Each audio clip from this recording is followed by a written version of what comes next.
When you look at a national flag, do you ever really look at it?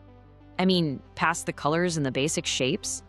It turns out a whole lot of them are telling this incredible cosmic story, a kind of secret language written in suns, moons, and stars. Today, we're going to decode that language and uncover the stories hiding right there in plain sight.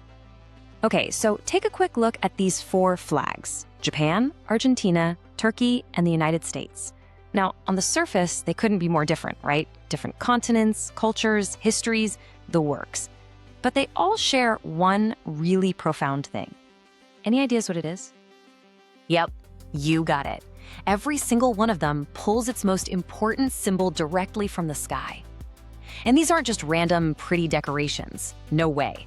These are incredibly deliberate choices about who a nation is, where its power comes from, and what its destiny is, all told through celestial bodies.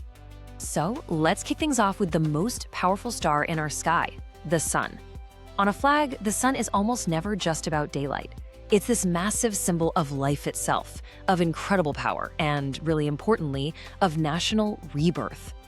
And what's really fascinating is that the reasons countries decide to put a sun on their flag, well, they aren't random at all. They actually fall into 3 very clear historical patterns, or you could call them genealogies. So these 3 pathways are ancient myth, the fight for independence, and just straight up geography. It's how the idea of using the sun spread across the globe. Let's break down each one. First up, ancient myth. For some nations, the sun is a direct line to the divine. Just think of Japan's flag, the Hitomaru. That red disk, it represents Amaterasu, the sun goddess who is the mythical ancestor of the Japanese imperial family. Or look at South America. The sun on Argentina and Peru's flags, that's a nod to Inti, the sun god of the powerful Inca Empire. In these cases, the sun isn't just a symbol. It's the very source of the nation's right to exist. Okay, the second path is all about independence. For any nation trying to break free from oppression, the rising sun is just the perfect metaphor, isn't it? In the 1800s, you had Argentina and Uruguay adopting the Sun of May to mark their freedom from Spain. Fast forward a century, and during the wave of African decolonization, countries like Malawi used a rising sun to symbolize the dawn of a brand new, free continent. It's just a powerful, universal story of a new day. And finally, we have geography. Sometimes putting a sun on your flag is simply a proud statement about your nation's place on the map. Japan is famously called the land of the rising sun, so it's a no-brainer. And for countries that are closer to the equator, the sun becomes this potent symbol of the climate that shapes their land and their whole way of life. All right, so we've covered the day. Now let's shift to the night sky. The moon and stars, they carry a totally different but just as powerful set of meanings. They tend to speak more to things like faith, our ideals, and even the basic structure of a nation. So here's the key difference to get. The moon often symbolizes things that are stable, predictable, and cyclical. Faith, order, the rhythm of time. The stars, on the other hand, they're all about goals and aspirations. They represent the ideals a nation is literally reaching for, like unity, freedom, and guidance. Now, the crescent moon is probably the most famous lunar symbol you'll see on flags. It's become a really profound emblem of faith and community, especially in the Islamic world. On the flags of countries like Turkey, Pakistan, and Algeria, that crescent and star combination stands for their Islamic heritage and the unity of their people. Stars, though, can get really literal. A lot of the time, they're basically a visual head count. They can represent a country's states, its provinces, or its islands, turning this big, abstract idea of national unity into a number you can actually see and count. And this shows it perfectly. You've got the US flag, obviously, 50 stars for 50 states. Brazil's flag has 27 stars for its 26 states and its federal district. But sometimes 1 star is all you need. That single star on Cameroon's flag, that represents the unity of the entire nation. And for countries like Papua New Guinea or Australia, they use a whole constellation, the Southern Cross, to mark their identity as a nation in the Southern Hemisphere.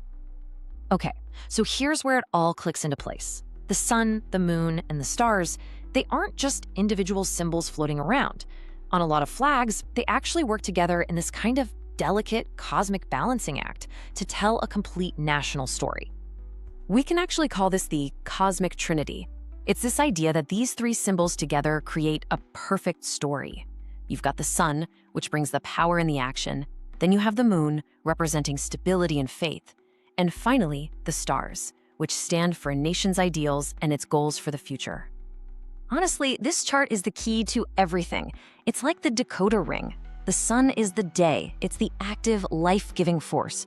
The moon is the night, that calm, stabilizing presence. And the stars represent the heavens, the guiding principles, the big aspirations.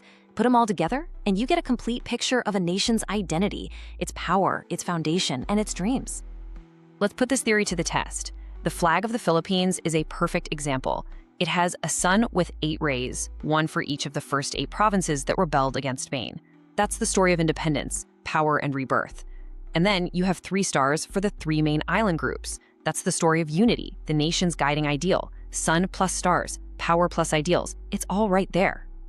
And then check out Nepal's flag, which, by the way, is the only non-rectangular national flag in the world. Its sun and moon aren't just for show. They represent this really deep wish.